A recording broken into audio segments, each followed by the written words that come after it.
خير. اللهم صل وسلم وبارك على سيدنا محمد وعلى اله وصحبه وسلم. النهارده هنعمل مع بعض وصفه جميله جدا، وصفه سهله واقتصاديه على قد الايد. هنعمل وكمان للناس اللي بتعمل دايت، وكمان لمرضى السكر. مهمه جدا جدا ومفيده جدا لمرضى السكر كمان بالذات، والناس اللي ما بتحبش بقى الزيوت ولا تقلي بدنجان ولا الحاجات دي، اللي بتعمل دايت الوصفه دي جميله جدا ليهم. الوصفه بتاعتنا عباره عن ايه؟ جاي معايا كيلو، المقادير بتاعتها كيلو من البدنجان، معانا معلقتين من الصلصه، معجون الطماطم، معانا كمان 4 طماطمات او اقل من نص كيلو طماطم عاملاها بزيت ذره، وفصين توم ومسبكاهم زي ما انتم شايفين كده. تمام كده. معايا نص كيلو من اللحمه المفرومه، عايزه تعملي باقل من نص براحتك برضو. نص كيلو من اللحمه المفرومه. معانا كمان بصلتين كبار مفرومين ناعم، انا عايزاهم ناعم جدا، الميه بتاعتهم نازله زي ما انتم شايفين كده. وكمان معايا فلفل الوان وفلفل حامي وفلفل رومي مضروبين مع بعض في الكبه. كل ده تمام. التوابل اللي احنا هنحطها مع بعض، معايا معلقه من الفلفل الاسود ومعلقه ملح ومعلقه ملح، وكمان معلقه بهارات 7 وشويه كزبره صغيرين زي ما انتم شايفين كده. اول حاجه هنبداها بقى ايه؟ الوصفه دي سهله جدا وسريعه، وزي ما قلت لكم كده احنا كلنا طبعا زهقنا من اللحوم والاسماك والفراخ وكده، فقلت اعمل معاكم الوصفه الجميله دي. ان شاء الله الوصفه دي سهله وتعجبكم. هنجيب اللحمه بقى المفرومه. اول حاجه هنتبلها الاول ونشيلها على جنب. تمام كده، كله تمام لحد كده سهل جدا. هنضيف بقى طبعا البصل والفلفل المضروب معانا ده اهو، كل ده مع بعضه اهو. انا ما حطيتش توم مع الخلطه دي علشان انا حاطه توم في الصلصه كده. تمام. نحط بقى البهارات، نقلب بقى كله كده مع بعضه اهو. نحط البهارات بتاعتنا، الملح والفلفل الاسود، وكمان البهارات ال7 والكزبره. بس كده. عايزه تحط بقى شويه قرفه براحتك، اللي بيحب يضيف اي بهارات تانية براحتكم، بس انا بفضل يعني ما بكترش من البهارات قوي، او انواع البهارات في الاكل يعني. كده اهو. نقلب بس تقليبه جامده كده كويسه. ما شاء الله الريحه خطيره جدا طبعا. البصل بقى مع التوابل وحتى طماطميه كمان صحيح صغيره، ضربها برده مع الفلفل، يعني طماطميه صغيره جدا مع الفلفل وانت بتضربيه في الكبه. نقلب كله كده مع بعضه اهو زي ما انتم شايفين. شيء سهل جدا لحد كده اهو، مفيش اي حاجه، كل حاجه سهله. خلاص كده. هركن بقى كل ده، اسيبها شويه يعني تقريبا نص ساعه. اسيب الخلطه دي نص ساعه بس، تقلبيها كويس اهي. ممكن تعمليها بايديك عادي، تعمليها بالمعلقه براحتك يعني اهو. اهم حاجه المكونات تختلط مع بعض كويس جدا. بس كده. هسيبها بقى نص ساعه ونقطع البدنجان مع بعض ونشوف هنعمل ايه في البدنجان ده. هنعمل ايه بقى في البدنجان ده؟ احنا مش هنسيبه بقشره كده، احنا هنقشره. بسم الله الرحمن الرحيم. اوريكم بس الطريقه اهي. خلي بالك برضو وانت بتقطعي الحاجه. تمام كده علشان يبقى سهل علينا. هناخد نص بنص كده ونقشره مع بعض. اوريكم البدنجان بقى ازاي طري من جوه وجميل، شايفين ما شاء الله يعني.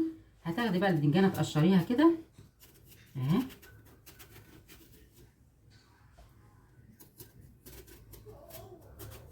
سهل جدا، طريقه سهله وجميله بصراحه. والبدنجان ده ممكن يعني تاكليه بعيش، ممكن تعملي شويه رز ابيض جنبه براحتك يعني، ينفع معاه اي حاجه اهو.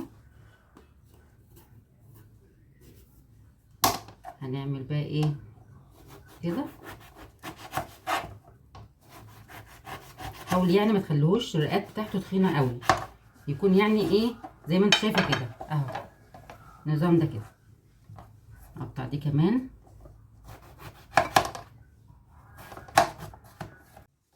كده زي ما انتم شايفين. اللي احنا عايزين البدنجان في السمك ده كده، ما تخلوش يعني إيه تخين قوي يعني او سميك قوي اهو، عشان برضو يستوي معانا كده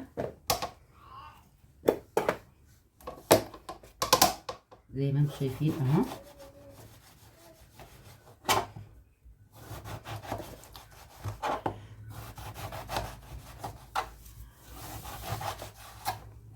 ما شاء الله جميل جدا وطري. على انتوا عارفين طبعا فايده البدنجان طبعا للانيميا كمان جميل جدا جدا. وكمان احنا مش عايزين بقى نوفر في الزيت، الزيت غالي جدا فاحنا على قد ما نقدر نوفر في الزيت ونستفيد. اهو كده تمام، مية مية كده.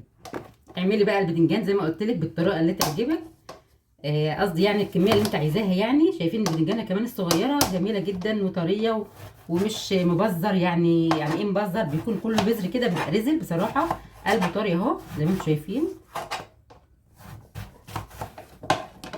جميل جدا اهو. طبعا احنا غاسلين البدنجان، تغسليه كويس قبل ما تقطعيه.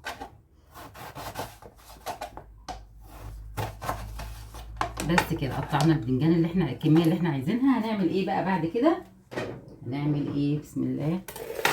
اللهم صل على النبي. هنجيب بقى الصلصه، المعلقتين الصلصه، هنحط عليهم بقى شويه زيت ذره، قصدي شويه زيت زيتون. بسم الله الرحمن الرحيم. او زيت ذره اللي يعجبك، يعني لو عايز تحطي زيت ذره براحتك. احنا طبعا عشان بقى الرجيم والناس والسكر وكده، فهنعمل ايه؟ الوصفه بزيت زيتون للناس اللي مرضى السكر والناس اللي عايزه تعمل دايت. تمام. هنحط كمان عليهم شويه ملح صغيرين وشويه فلفل اسود. تمام اهو. ونقلب تقليبه كده كويسه، ما نكترش الملح طبعا. تقليبه كده حلوه اهو زي ما انتم شايفين. وعارفين طبعا زيت الزيتون جميل ومفيد برضو. نحط شويه كمان. هنجيب كده خلاص عملنا الصلصه بتاعتنا زي ما انتم شايفين كده، بشويه زيت ذره ومعلقتين صلصه معجون طماطم يعني. وهنبدا بقى نضيف شويه من الصلصه تحت كده في ارضيه الطاجن او الصينيه اللي يعجبك، يعني موجود عندك. لو عندك صينيه الومنيوم تيفال الموجود عندك اعملي فيه يعني. تمام كده. وهنبدا بقى نرص البدنجان بتاعنا. شايفين سهله اصلا ازاي، الطريقه سهله جدا جدا، مفيهاش اي صعوبه يعني. نرص كده البدنجان عادي جنب بعضه اهو. بسم الله.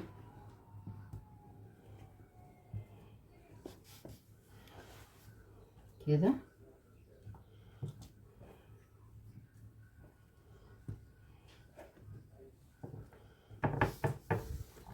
ونبدأ ندهن برضو تاني الوش اهو كده. تمام، عشان بس يعني ياخد طعم بقى الطعم بتاع الصلصة كده. وهنضيف كمان عليه اللحمة المفرومة، يعني هيبقى ايه وجبة جميلة جدا جدا ان شاء الله تعجبكم الوجبة دي، الوصفة بتاعتنا اللي احنا عملناها النهاردة دي يعني. نرص تاني، هيبقى طبقتين. اقطع بس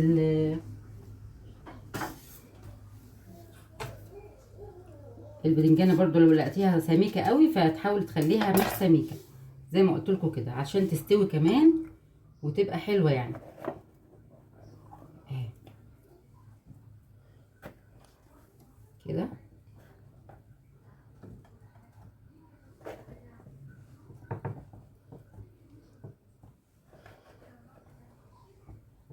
عايزين نحاول نخليهم كلهم يجوا بقى مع بعض، وندهن برضو تاني كده اهي.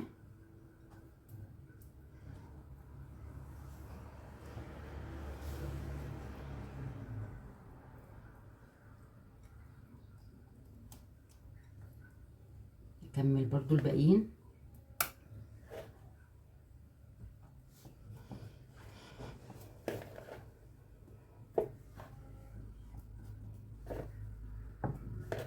ونصلي على الحبيب المصطفى صلى الله عليه وسلم. اللهم صل وسلم وبارك على سيدنا محمد وعلى آله وصحبه وسلم تسليما كثيرا. شايفين الجمال يا جماعة؟ شايفين ما شاء الله اهي كده. خلاص دهنا كل البتنجان، الكمية اللي عندنا اللي معانا نوسع بس لنفسنا كده. حاجة جميلة جدا، والريحة يعني قبل ما احطه في الفرن بصراحة تحفة تحفة. شيل بس من حوالينا الحاجة بقى كده، وسعي بنفسك. وهنعمل ايه تاني؟ هنجيب بقى اللحمة المفرومة اهي بتاعتنا، وهنضيفها بقى. شايفين يعني انا عملتها حوالي نص ساعة مختلطة بكل المكونات اللي احنا عملناها مع بعض، البصل والفلفل والطماطمية اللي احنا بشرينها والحاجات دي كلها. هبدأ بقى اضيف اللحمة على الوش عادي عادي كده اهي ما شاء الله. ونبدأ بقى نعدلها كده في قلب الصينية اهي. شايفين الجمال؟ الله الله الله. نغطي البتنجان كله كده باللحمه. شوفوا بقى المنظر قدامكم، يعني البتنجان ده هيشرب من اللحمه والحاجات والبصل والحاجات اللي احنا حاطينها في اللحمه دي كلها. وكمان بقى هنعمل ايه كمان؟ هنعمل حاجه جميله جدا، الصلصه اللي احنا عاملينها. اهم حاجه تساوي كده، وطبعا نبقى قايدين فرن البوتاجاز على درجه حراره عاليه شويه. طبعا هياخد دون ايه يا ساميه في الفرن؟ هياخد وقت من ساعه الا ربع، من ساعه الا ربع لساعه، وتلاقيه استوى وبقى زي الفل. وطبعا هوريهولكم. طبعا هبدا اعمل ايه؟ هجيب بقى الصلصه اللي احنا عاملينها دي وهحطها على الوش. عايزه تعملي صلصه ببصل براحتك، انا عملتها بتوم علشان احنا حاطين بصل في قلب اللحمه المفرومه بتاعتنا. شايفين الجمال؟ ما شاء الله اهو يا جماعه. شايفين؟ طبعا كل حاجه معموله يعني بزيت زيتون وزيت ذره، وكمان ما فيش زيوت احنا حاطينها. قالين البدنجان ما قلناهوش، عاملينه ني في ني، كل حاجه ني في ني اهي. تمام كده.